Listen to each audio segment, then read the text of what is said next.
یہ صرف عرض وطن پاکستان کی کہانی نہیں ہے، پورے 56-57 اسلامی ملک ہمدردی کے دو بول بولنے سے قبل بھی ان لفظوں کو تولتے ہیں کہ اس سے کسی کی ناراضگی تو نہیں ہوتی۔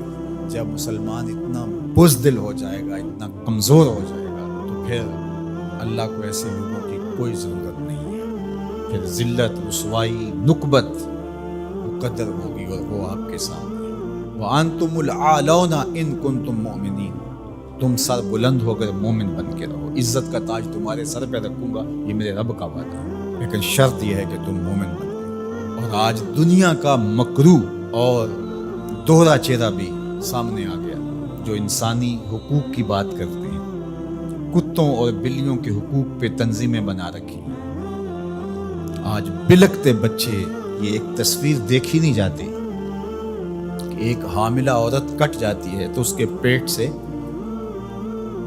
ادھورا بچہ ایک شخص ہاتھ میں اٹھائے ہوئے دہائی دے رہا ہے۔ ظلم ظلم ہے، بڑھتا ہے تو مٹ جاتا ہے، اور خون خون ہے، بہتا ہے تو جم جاتا ہے۔ کاش کہ آج ہمارے آیان سلطنت کچھ سوچیں کہ ہم نے اللہ کے حضور پیش ہونا۔ اس وقت سب سے اہم کردار اگر کوئی شخص ادا کر سکتا ہے تو وہ سعودی ولی عہد محمد بن سلیمان ہے، کہ جس کی آواز پر پوری امت جمع ہو سکتی ہے۔ اس وقت کفر متحد ہے، اس وقت پورے یہودی دنیا کے اسرائیل میں جمع ہو رہے ہیں مسلمانوں کے خون کا تماشا دیکھنے کے لیے،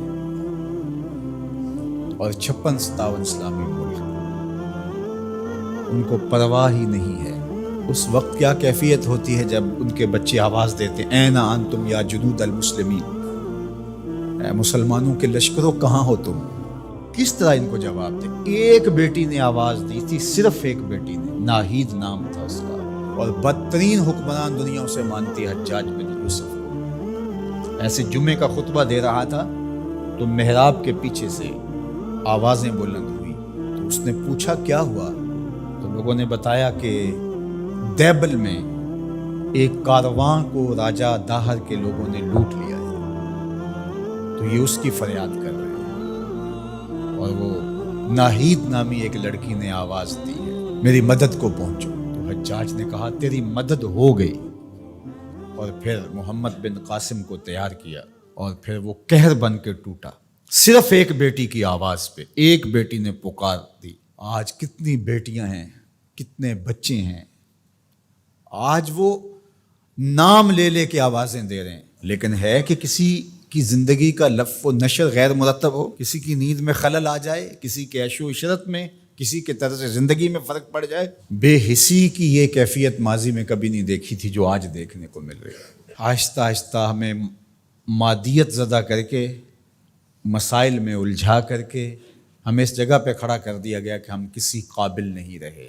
لیکن اگر ہم سچے دل سے رب کے حضور حاضر ہو جائیں اور مظلوم کی داد رسی کے لیے کھڑے ہوں، تو اللہ آسمان سے بھی رحمت نازل کرے، زمین سے بھی رحمت نازل فرمائے۔